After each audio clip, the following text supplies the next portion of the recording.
Bienvenue encore à Everyday chez Marseille, une église pour tous. Nous sommes au milieu maintenant d'une série qui s'appelle Dieu est-il mort? C'est une série de 5 messages qui plongent profondément dans certaines questions de la pensée et du cœur. Nous allons explorer les raisons pour lesquelles nous croyons ou non en Dieu, et plus précisément le Dieu de la Bible. Pour ceux qui croient en Jésus, bienvenue. On espère que cette série va vous soutenir et vous édifier dans votre relation avec le Seigneur, ainsi que vous aider à donner une réponse. Même comme l'apôtre Pierre a dit, soyez toujours prêts à défendre l'espérance qui est en vous, devant tous ceux qui vous en demandent raison.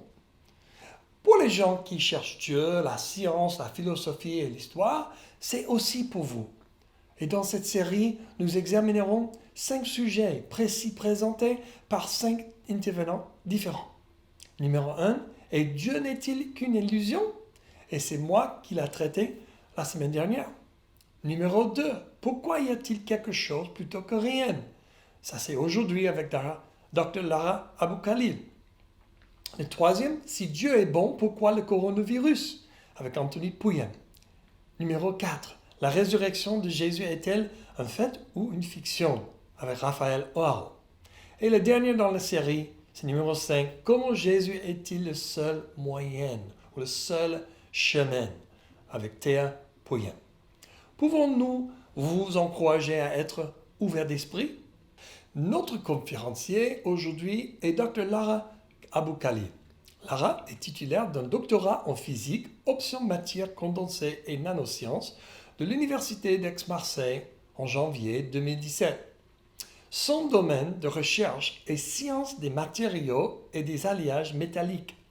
Après sa thèse, elle a effectué un postdoctorat au sein du laboratoire Institut Matériaux Microélectroniques Nanosciences de Provence. Elle a enseigné la physique et les maths dans un lycée libanais privé. Elle aime voyager, découvrir de nouvelles cultures et lire. Nous avons demandé à Dr. Lara de nous dire pourquoi y a-t-il quelque chose plutôt que rien. Voici Dr. Lara. Bonjour. Aujourd'hui, on va continuer notre série Dieu n'est pas mort. Et je vais aborder le sujet pourquoi y a-t-il quelque chose plutôt que rien? Depuis des siècles, les scientifiques pensaient que l'univers est statique, il n'évolue pas. Donc, pour eux, l'univers n'a pas ni un début ni une fin. Dans les années 1900, les scientifiques ont découvert qu'en fait, cet univers subit une expansion, il évolue. Cette théorie a été prédite par Lemaître et mise en évidence par Hubble. Et donc, puisque l'univers est en expansion, alors il a un commencement. Il y a un point de départ pour l'univers. Et depuis, les scientifiques cherchaient à comprendre notre univers, comment il s'est évolué, comment il s'est formé. Et donc, grâce au télescope de Hubble, de radio, récemment à l'accélérateur au CERN, les scientifiques ont pu avoir une idée sur l'évolution et la chronologie de la formation de notre univers.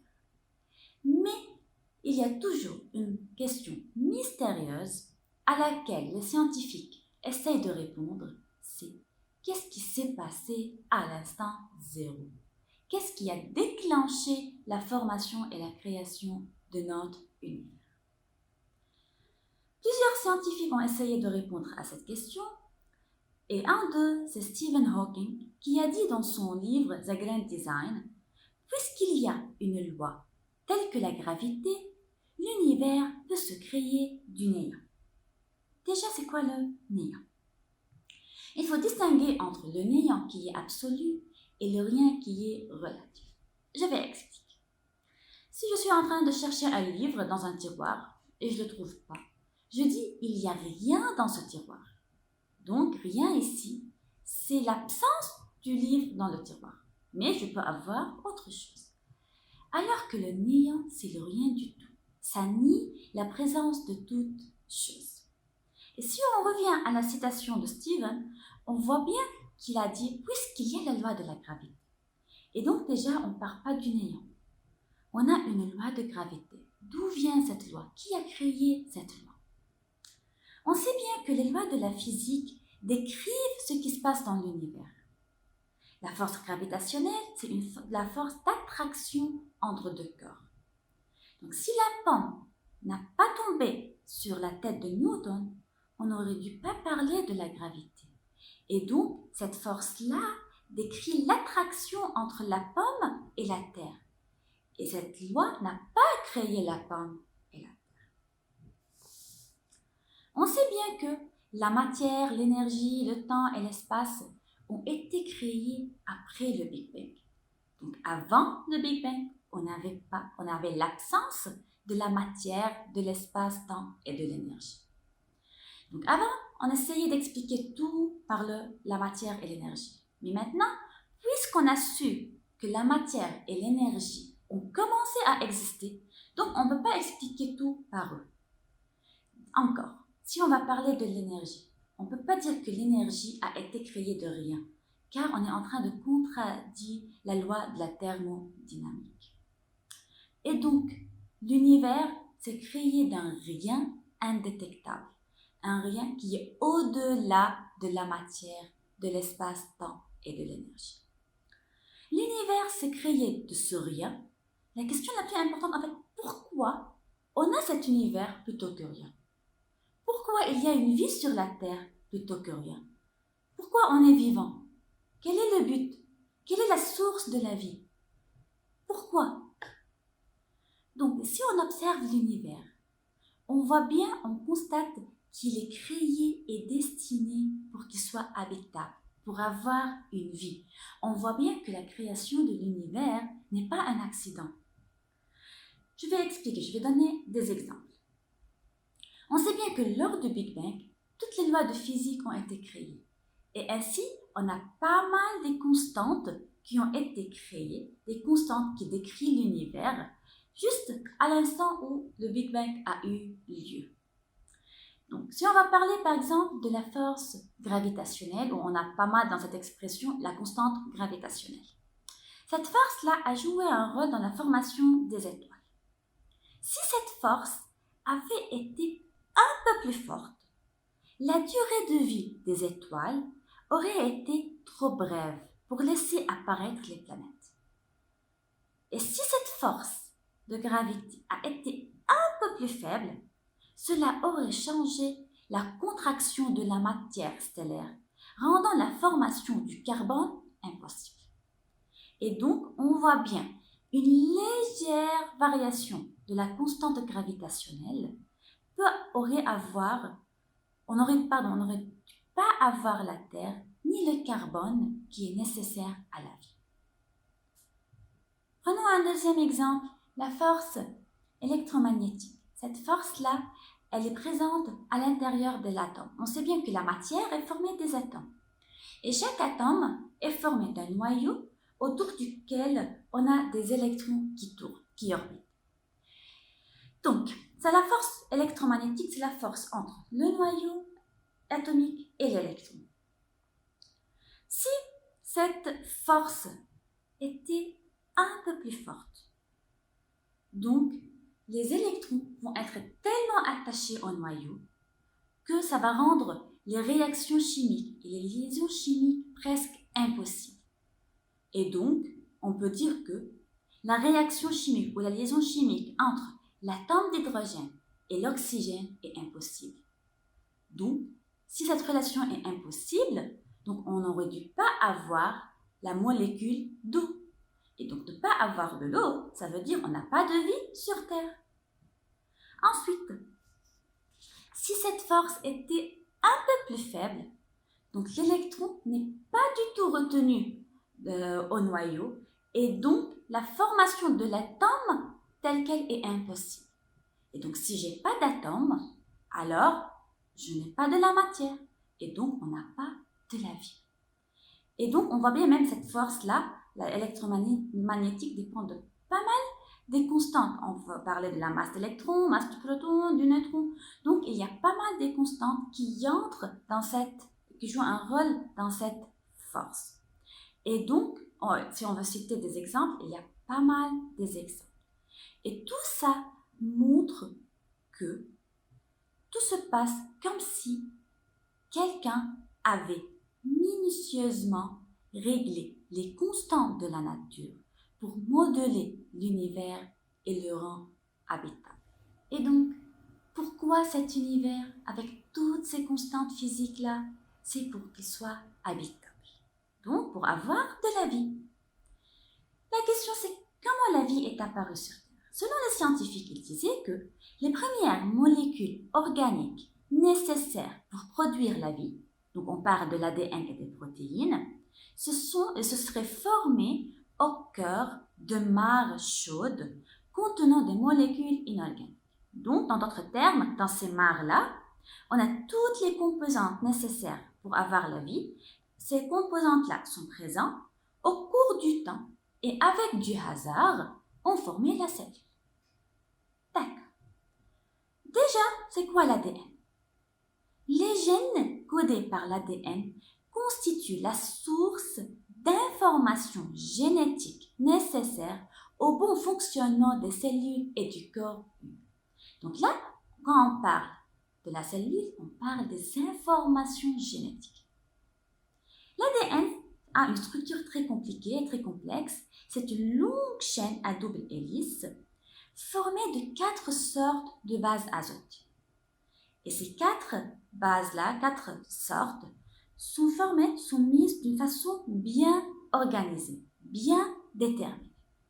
Ensuite, le rôle de cet ADN-là, c'est d'envoyer un message pour fabriquer les protéines.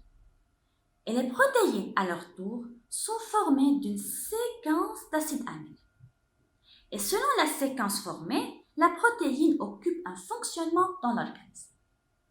De façon plus simple, j'ai besoin d'une information, donc d'une phrase. Et chaque phrase est formée des mots. Et chaque mot est formé des lettres. Donc, si ces lettres sont mal organisées, est-ce que je vais avoir une information? Est-ce que je peux comprendre ce qui est écrit? Bien sûr que non. Donc, le fait d'avoir la matière première telle qu'elle, ça ne nécessite pas d'avoir une vie ou d'avoir cette information. Et ça, pourquoi les scientifiques jusqu'à présent trouvent du mal à former la vie dans les laboratoires, malgré qu'on est sur Terre déjà. Car le fait d'avoir seulement la matière première, ça ne signifie pas que j'ai la vie. Il me manque la forme de la vie, il me manque l'information. Et quand je parle d'une information, je parle de l'intelligence. Donc j'ai besoin vraiment d'un architecte qui organise cette matière première pour produire la vie. John Lennox a dit « L'évolution essaye seulement d'expliquer ce qui se passe après que vous ayez la vie. Elle ne peut pas expliquer d'où vient la vie. »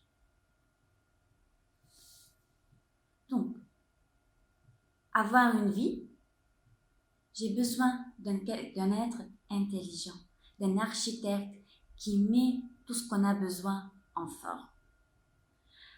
Après avoir discuté tout ce qu'on a discuté déjà, on peut conclure que la cause de cet univers et de la vie est un être intellectuel, puissant, au-delà de la matière, au-delà de l'énergie, de l'espace et de temps. Et donc, c'est Dieu. Vous allez me dire, mais d'où vient Dieu? C'est difficile à répondre à cette question, car on vit dans un univers qui est limité par l'espace, temps, matière et énergie. Et pareil, notre cerveau est limité par ces 4 choses. Alors que Dieu est au-delà de l'univers. Donc c'est pour cela qu'on trouve du mal ou une difficulté à expliquer qui est Dieu. Dans la Genèse 1:1, c'est écrit « Au commencement, Dieu créa les cieux et la terre. » Donc, on voit bien que la puissance est présente avant la création de l'univers, avant l'instant zéro. Et c'est qui? C'est Dieu. Dans Hébreux 11:3, c'est écrit « C'est par la foi que nous reconnaissons que le monde a été formé par la parole de Dieu, en sorte que ce qu'on voit n'a pas été fait des choses visibles. Donc, on voit bien ici que l'univers a été fait, créé de l'invisible. L'invisible, des choses qu'on ne peut pas les détecter. Généralement, qu'est-ce qu'on peut détecter? La matière, l'énergie, on peut mesurer l'espace, le temps. Et donc ici, ça montre bien que l'univers est fait de l'invisible, de l'indétectable, qui est la parole de Dieu. Dans Jérémie 10, 12, c'est écrit « Il, ça veut dire Dieu, a créé la terre par sa puissance. Il a fondé le monde par sa sagesse. Il a étendu les cieux par son intelligence. » Donc, Dieu a fondé le monde, il a mis les fondations, les règles, les lois de la physique et de la chimie et tout. Comment? Par son intelligence et sa puissance. Ensuite, on voit bien le verbe « il a étendu les cieux ». Étendre, c'est l'étirement. Donc, ça signifie l'expansion de l'univers. L'expansion de l'univers, quand on dit l'univers est en expansion, on peut dire que comme on a une toile élastique et on la tire. Et donc, ce qui a créé la force ou la loi de l'étirement de l'univers, c'est Dieu en fait. Donc Dieu n'était pas choqué quand les scientifiques ont découvert qu'il y a l'expansion de l'univers, car c'est lui qui est à l'origine de cet étirement. Et donc, on voit bien que la science répond aux questions du comment la cellule fonctionne, comment l'univers évolue, mais elle ne répond pas aux questions de pourquoi. C'est la religion, c'est la Bible qui répond aux questions du pourquoi. Et donc, on voit bien que pourquoi cet univers et non pas rien, Dieu a créé cet univers avec toutes ces précisions-là pour avoir de la vie, pour qu'elle soit habitable. Et donc maintenant, la question c'est pourquoi Dieu veut la vie? Pourquoi Dieu a créé l'homme? Quel est le but de notre existence? Pourquoi on existe? Et donc, si je vais lire la première partie du verset dans Éphésiens 1, 4, c'est écrit « En lui, Dieu, bien avant de poser les fondations du monde, donc on parle avant la création du monde, il, Dieu, nous avait choisis. » Et donc, on voit bien déjà que Dieu existait avant la création, donc il est au-delà du temps. Qu'est-ce qu'il a fait Dieu? Il nous avait choisis avant la création du monde. Et donc, on voit bien que Dieu a tout planifié dès le début. C'est pas que Dieu a créé l'univers et ensuite il a dit « Ah mince, je fais quoi avec ?» Non, il savait qu'il veut créer l'homme. Et donc, le premier but, en fait, c'est de créer l'homme. Et donc, pour créer l'homme, il a besoin d'un lieu pour qu'il l'habite. Il a créé l'univers. Et donc, Dieu a tout planifié en avance. Dieu, il connaît tout. Donc, on n'est pas ici seulement par hasard. On n'est pas le fruit du rien. J'aime bien les versets 15 et 16 dans le psaume 139. Ils disent « Mon cœur n'était point caché devant toi, lorsque j'ai été fait dans un lieu secret, tissé dans les profondeurs de la terre. Quand je n'étais qu'une masse informe, tes yeux me voyaient, et sur ton livre était tout inscrit, les jours qui m'étaient destinés avant qu'aucun d'eux existât. » J'aime bien ces versets car ils montrent que la vie n'est pas un accident. On n'est pas sur terre par hasard, juste le fruit du rien. J'ai un but en fait. Dieu a pensé à nous avant la création. On est le projet de Dieu en fait. Il a rêvé de nous. Quand on lit ces versets, Dieu il est en train de nous voir même avant qu'on existe. Donc il est en train de rêver de nous. En fait, donc on n'est pas une faute ici. On n'est pas seulement un nombre dans cette vie. Je viens, je suis né, je vis ma vie et je mors comme ça. On est des projets. On est destiné pour des bonnes choses. Dieu veut une relation avec lui en fait. Il nous a créés car il nous aime. Il veut avoir une relation avec nous. C'est pas juste comme ça. Il y a un sens pour notre existence. Et comme c'est écrit dans la suite des versets 4 et 5 dans Éphésiens 1, puisqu'il nous a aimés. Il nous a destinés d'avance à être ses enfants qu'il voulait adopter par Jésus-Christ. Voilà ce que dans sa bonté, il a voulu pour nous.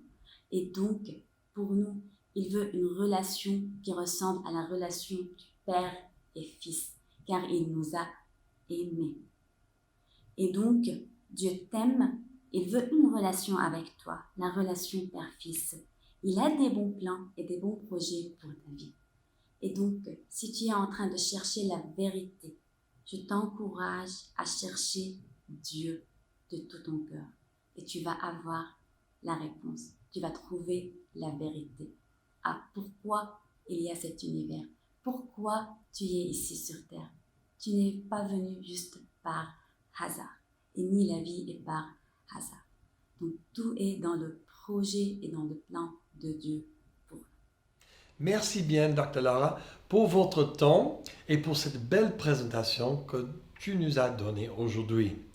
Et j'espère que vous avez bien entendu quelque chose de bon pour toi aussi. On sait que Dieu est vraiment pour toi. On sait, comme Dr. Lara a présenté, il nous a tissés dans le ventre de notre mère. Tu es destiné, tu es appelé pour tel moment comme aujourd'hui. Et peut-être tu as grandi sans connaître Dieu, sans connaître le monde de Dieu. Et peut-être c'est pour la première fois que tu entends un message comme ça. Mais on est là pour te soutenir, on est là pour t'accompagner autant que tu veux. Donc, s'il vous plaît, mettre quelque chose, envoyer un message dans le chat ou même à contact@enmarseille.fr. Envoie-nous un message, on va prendre un rendez-vous avec vous, téléphonique ou visioconférence, comme vous voulez. Aussi, on a notre petit appel Zoom juste après le culte pour poser des questions, discuter avec des autres personnes et passer un bon moment. On sait que Dieu a un super bon plan pour ta vie et on veut t'accompagner. Que le Seigneur vous bénisse, passe un super bon dimanche et pour ceux qui viennent avec nous sur le Zoom, à tout de suite. Que le Seigneur vous bénisse.